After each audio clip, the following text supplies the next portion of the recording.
thank you for the introduction. Yeah, so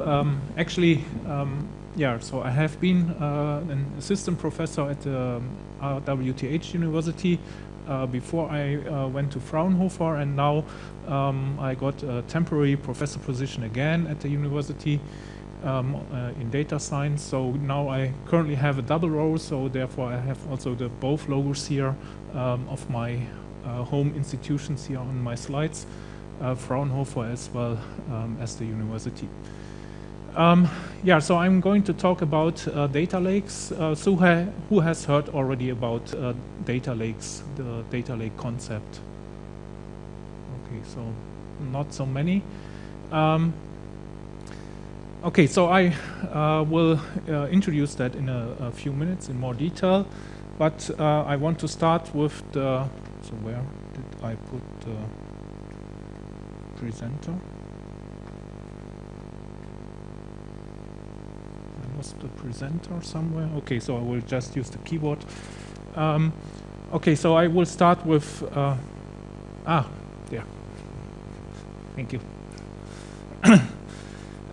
So we'll start with some usual common problems which people face in big data projects. Yeah, well, big data is, of course, about data.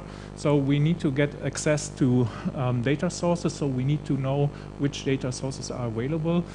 And in a complex organization, that might be not an easy question, because data sources might be distributed in several departments.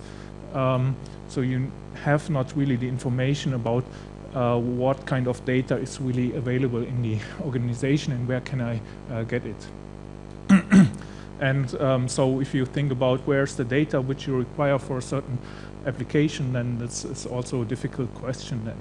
And then if you know about the data source, then you have to think about the technical challenges. So how can you get access to it? What is the interface provided by the data source? Which kind of API is offered by the system? And then you also have to think about the integration challenges. Yeah, so how to do you integrate the data which you have there with the other data sets, other data sources? And then how to transform the data into the desired target structure and so on. So there are many problems which have to be addressed in that context. And so they all address our general problem here is to get access to the data and to know which data is available. And